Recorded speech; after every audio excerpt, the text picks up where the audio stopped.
नमस्कार, बुलेटिन में आपका स्वागत है। आपके साथ मैं दीपेश परगले। चलिए खबरों की शुरुआत करते हैं। सबसे पहले मुंगेली से बड़ी खबर। सेप्टिक टैंक में सफाई के दौरान 4 लोगों की मौत हो गई है। टैंक तोड़कर शवों को बाहर निकाला गया है। पोस्टमार्टम के लिए स्वास्थ्य केंद्र शवों को भेजा गया है। जहरीली गैस के रिसाव से ये मौत हुई है। सरगांव थाना के मर्राकोना गांव की घटना बताई जा रही है। एडिशनल एसपी, एसडीओपी, एसडीएम और सरगांव पुलिस मौके पर मौजूद है और पूरे मामले की जांच पड़ताल में जुटी हुई है। ये अब बड़ी खबर निकलकर सामने आ रही है। दर्दनाक मामला जहां सेप्टिक टैंक में सफाई के दौरान 4 लोगों की मौत हो गई है। उसके बाद टैंक को तोड़कर शवों को बाहर निकाला गया है। पोस्टमार्टम के लिए इन शवों को स्वास्थ्य केंद्र भेजा गया है। जहरीली गैस के रिसाव की वजह से मौत होना बताया जा रहा है। और ज्यादा जानकारी के साथ हमारे सहयोगी प्रशांत हमारे साथ जुड़ चुके हैं। प्रशांत, क्या ताजा जानकारी फिलहाल? जी दीपेश, मैं बता दूं कि घंटों चले मशक्कत के बाद आखिर सेप्टिक टैंक को तोड़कर 400 बाहर निकाल लिए गए हैं।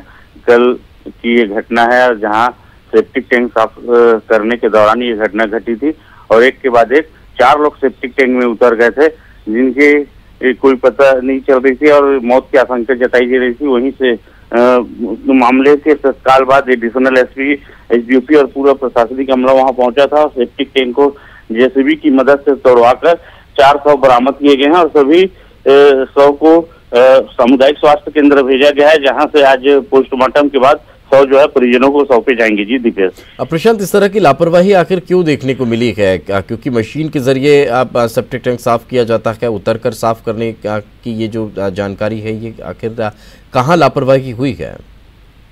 जी दीपेश, मैं बिल्कुल बता दूं कि इस परिवार में शादी का कार्यक्रम होना था और जिसके पहले ये सब तैयारी कर रहे थे और इनके इस परिवारजनों के द्वारा सरगांव नगर पंचायत में से सेप्टिक टैंक साफ करने की मशीन बुलवाई गई थी और सेप्टिक टैंक साफ भी कर लिया गया था। लेकिन वहीं परिवार के एक 40 वर्षीय सदस्य ने लापरवाही दिखाई और सेप्टिक टैंक में झांक कर देखने की कोशिश की, जिसके के बाद संभावना जताई जा रही कि जो जहरीली गैस है उसके प्रभाव में आकर वो जो व्यक्ति है वो नीचे गिर गया। उसके बाद एक के बाद एक 3 और लोग टैंक में उतर गए और 4 की जान जो है चली गई है।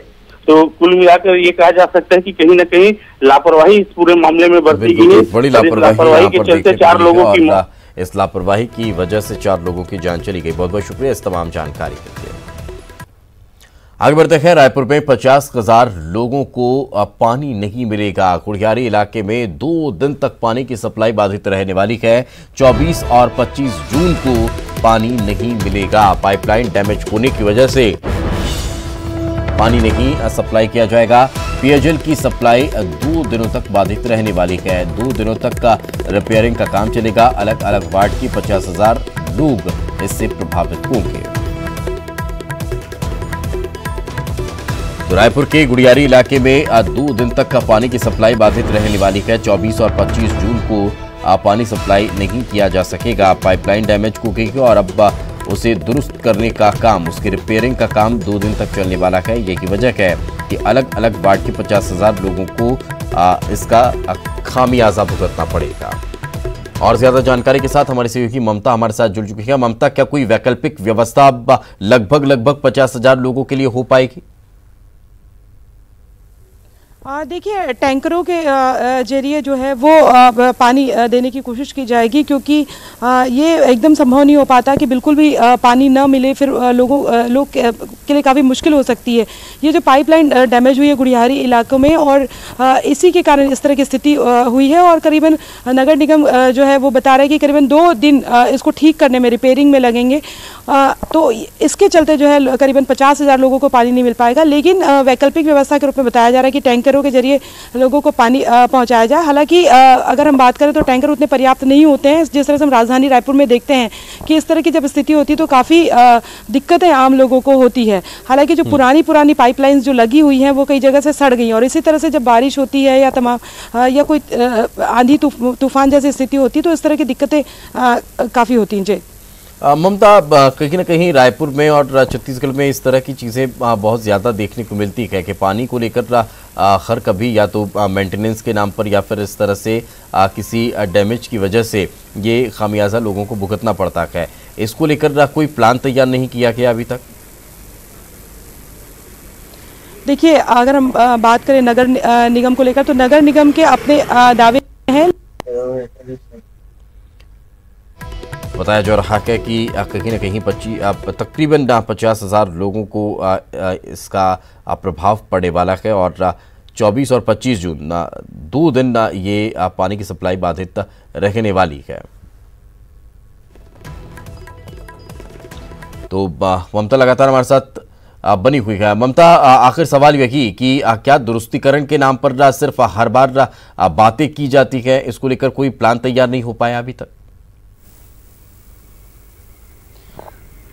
अगर हम बात करें तो नगर निगम के अपने दावे होते हैं, लेकिन हर बार हर साल इस तरह की स्थिति देखने में आती है। हर साल क्या, और इस तरह से 2-3 बार इस तरह से स्थिति हो जाती है। पिछले 3 महीनों में अगर हम बात करें तो 3 बार इस तरह की स्थिति हुई। कभी टंकी जो है वो सुधारने के नाम पर, कभी पाइपलाइन लीकेज के नाम पर, और अलग अलग इलाकों में इस तरह की स्थिति लगातार होती है। तो इसको लेकर ये सही बात है कि जो प्लान तैयार किया जाता है, लेकिन उस प्लान को ज़मीनी तौर पर कितना काम किया जाता है ये देखने वाली बात होती है। लेकिन दावे अपनी जगह होते हैं, और जब इस तरह की स्थिति होती है तो आम लोगों को काफ़ी परेशानी का सामना करना पड़ता है। जी बिल्कुल, एक्चुअली बहुत बहुत शुक्रिया ममता इस तमाम जानकारी के लिए। तो जैसा कि हमारी सहयोगी कह रही हैं कि स्थितियां हैं, विकट हैं और इनको दुरुस्त करने की आवश्यकता है, लेकिन कब होगी ये कहा नहीं जा सकता है। आगे बढ़ते हैं। छत्तीसगढ़ में 10वीं और 12वीं बोर्ड के नतीजे घोषित कर दिए गए हैं। पिछली बार की तरह इस बार भी लड़कियों ने ही बाजी मारी है। 10वीं बोर्ड एग्जाम में 73.62% छात्र छात्राएं पास हुए हैं, जिसमें टॉप किया है प्रज्ञा कश्यप ने। मुंगेली जिले की प्रज्ञा ने 100% अंक हासिल किए हैं। दूसरे नंबर पर रखी है बेमेतरा जिले की प्रशंसा राजपूत, जबकि तीसरा स्थान मिला है बालोद जिले की भारती यादव को। इसके अलावा निखिल साफ ने भी संयुक्त रूप से तीसरा स्थान हासिल किया है, जबकि चौथे नंबर पर जांजगीर चांपा जिले के विजेंद्र कुमार रहे हैं। 10वीं बोर्ड एग्जाम में पूरे प्रदेश में 5वें स्थान पर ममता सिंह रही हैं। वहीं 12वीं बोर्ड के रिजल्ट में पूरे प्रदेश में टिकेश वैष्णव ने टॉप किया है। सरस्वती शिशु मंदिर में पढ़ने वाले टिकेश मुंगेली जिले के रहने वाले हैं। दूसरे स्थान पर रायपुर की श्रेया अग्रवाल रही हैं, जबकि तीसरा स्थान तखतपुर की तनु यादव के नाम रहा है। चौथे स्थान पर भिलाई के सौरभ साहू रहे हैं, तो रायगढ़ के कमलेश्वर प्रधान टॉप 5 में जगह बनाने में कामयाब हो सके।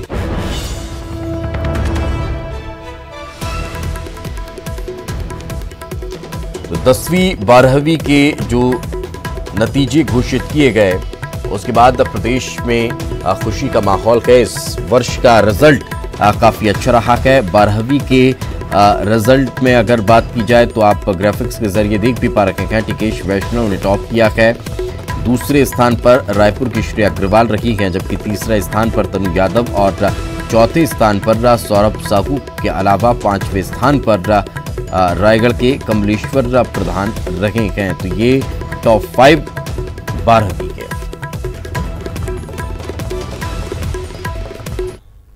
इन टॉपर्स का हौसला बढ़ाने के लिए मुख्यमंत्री भूपेश बघेल ने इनसे बातचीत की है। 12वीं के टॉपर टिकेश वैष्णव से सीएम ने बातचीत की है, तो 10वीं की टॉपर प्रज्ञा कश्यप से भी सीएम ने बातचीत की है। सीएम ने टॉपर बच्चों का हौसला बढ़ाया, फोन कॉल कर इन्हें बधाई दी, शुभकामनाएं दी। जीवन में उन्नति के लिए शिक्षक एक प्रभावी माध्यम है। अच्छी शिक्षा से परिवार, समाज और देश बनता है। छत्तीसगढ़ का नाम देश दुनिया में रोशन इसी तरह आप करते रहें।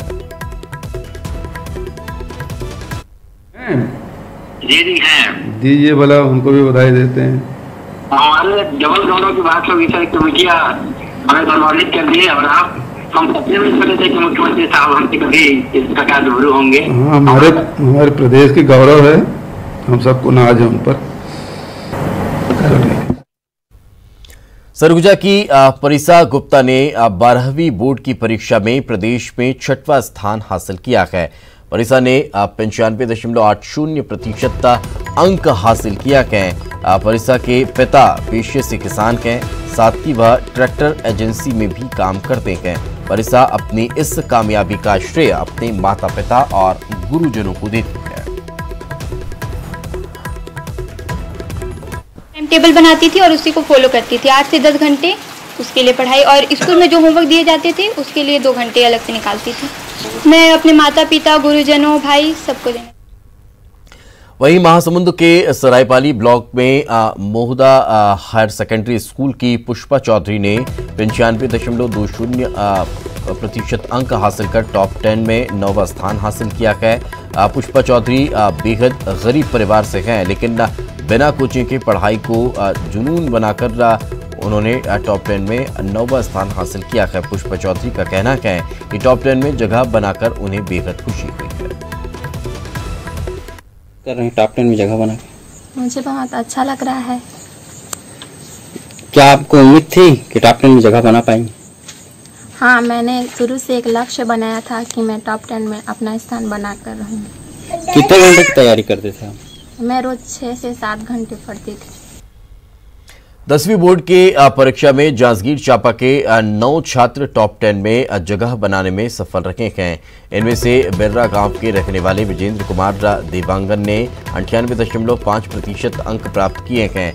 प्रदेश के टॉप 10 में चौथे नंबर पर कब्जा जमाया है। विजेंद्र कुमार सरस्वती शिशु मंदिर के छात्र हैं और अपनी इस सफलता का श्रेय अपने परिवार और गुरुजनों को देते हैं।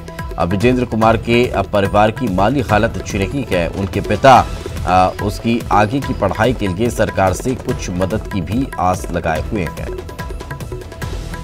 से ही पढ़ाई करता था, लगातार पढ़ाई करते हुए आया और एग्ज़ाम आते ही मैं ज़ोर शोर से पढ़ाई शुरू कर दिया और आचार्य जी का मार्गदर्शन लेता था और कड़ी मेहनत की और मेहनत रंग लाई और मैं टॉप 10 में आ गया।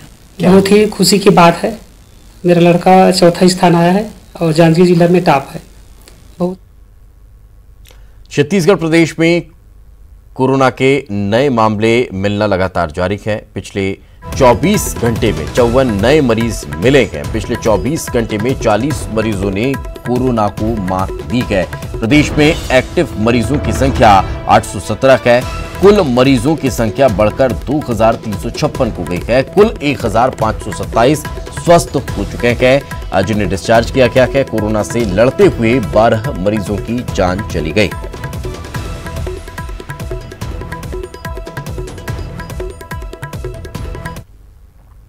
7 जून को फ्लाइट से दिल्ली से रायपुर लौटे 2 यात्री कोरोना पॉजिटिव पाए गए हैं, जिसके बाद स्वास्थ्य विभाग ने यात्रियों को क्वारंटीन करने की सलाह दी है। साथ ही 104 हेल्पलाइन नंबर भी जारी किया गया है। तो ये अब खबर मिलने के बाद एहतियात और ज्यादा बढ़ती जा रही है।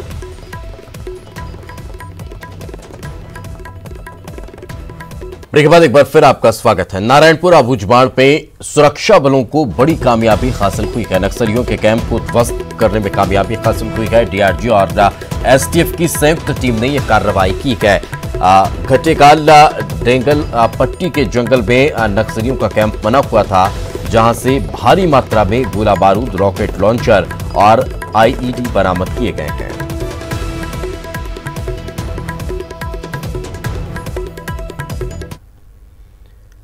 रायपुर में गृह मंत्री ताम्रध्वज साहू की अध्यक्षता में गृह विभाग की समीक्षा बैठक की गई है। गृह मंत्री के आवास पर यह बैठक हुई है। इस बैठक में एसीएस होम और डीजीपी भी शामिल रखे हैं। बैठक में प्रदेश में चल रहे नक्सल ऑपरेशन, नक्सली इलाकों में चल रहे विकास कार्य और प्रदेश की कानून व्यवस्था को लेकर चर्चा की गई है। बैठक में नक्सल प्रभावित इलाकों में विकास कार्यों को गति देने पर मंथन किया गया। वहीं सूबे में कानून व्यवस्था को लेकर भी गृह मंत्री ने डीजीपी को जरूरी दिशा निर्देश दिए हैं।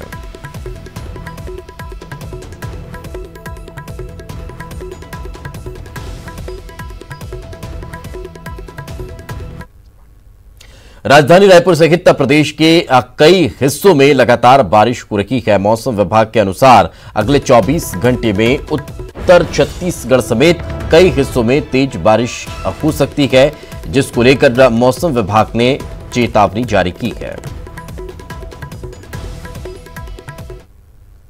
उत्तर पंजाब से उत्तर पश्चिम बंगाल की खाड़ी तक, हरियाणा, दक्षिण उत्तर प्रदेश, झारखंड और उत्तर तटीय उड़ीसा तक 0.9 किलोमीटर ऊंचाई तक स्थित है।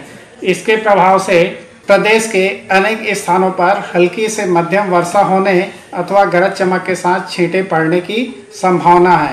1-2 स्थानों पर भारी बारिश संभावना। बालोद जिले में भारी बारिश की वजह से ग्रामीण अंचल के पुल पुलिया उफान पर गए।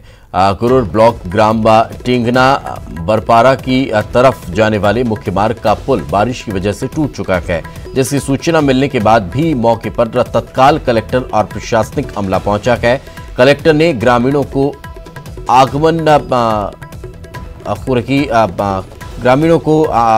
हो रही दिक्कतों को देखते हुए तमाम सुविधा उपलब्ध कराने की बात कही है। वहीं स्वास्थ्य के लिए ग्रामीणों को आने जाने के लिए दूसरे रास्ते को ठीक करने की बात कही गई है। इस पुल के टूटने से मुख्य मार्ग से ग्रामीणों का संपर्क टूट चुका है।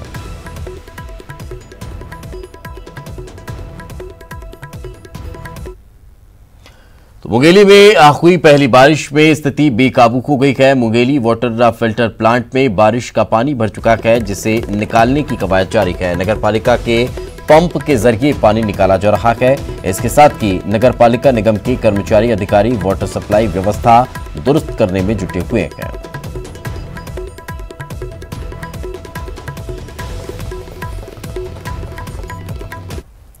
उधर बिलासपुर शहर में लगातार हो रही बारिश के कारण कई नालों में पानी भर चुका है। ओवरफ्लो होकर सड़कों में पानी भरने लगा है, जिसके कारण लोग परेशान हैं। बृहस्पति बाजार में पानी भरने की शिकायत मिलते ही महापौर ने जेसीबी से नाले की सफाई कराई। पहली बारिश में शहर के नाले जाम और पानी सड़कों पर आता हुआ नजर आया। महापौर ने निगम के अधिकारियों को तुरंत सफाई के निर्देश इसके बाद जारी किए।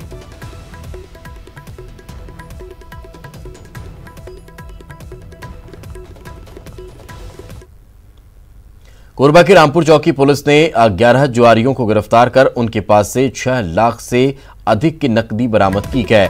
पकड़े गए जुआरियों में शहर के नामी गिरामी लोग शामिल हैं। सीएसपी राहुलदेव शर्मा ने बताया है कि जुआ एक फार्म हाउस में खेला जा रहा था। सभी के खिलाफ 13 जुआ एक्ट के तहत अपराध दर्ज किया गया है। कवर्धा में सड़क दुर्घटना में एक महिला की मौत हो गई। चिल्फी थाने के नागपुरी घाटी में यह हादसा होना बताया जा रहा है, जहां पर तेज रफ्तार कंटेनर से बाइक सवार टकरा गया, जिससे पीछे बैठी महिला छिटक कर नीचे गिर गई और कंटेनर के पिछले हिस्से के चपेट में आने से उसकी मौके पर ही मौत हो गई। पुलिस ने ट्रक चालक को गिरफ्तार कर लिया है।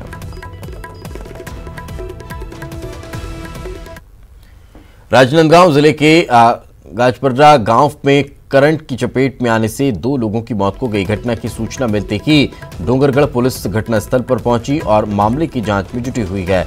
जंगली सुअर का शिकार करने के लिए करंट लगाए जाने के कारण 2 ग्रामीण उसकी चपेट में आ गए, जिससे उनकी मौत हो गई।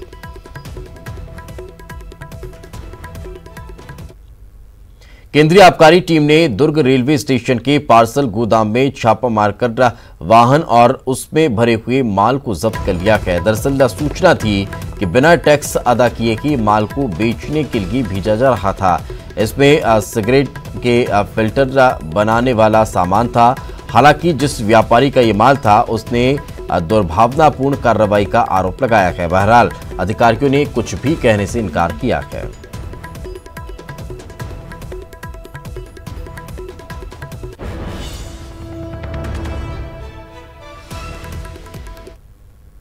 और इसी के साथ इस बुलेटिन में फिलहाल इतना ही। खबरें लगातार जारी हैं।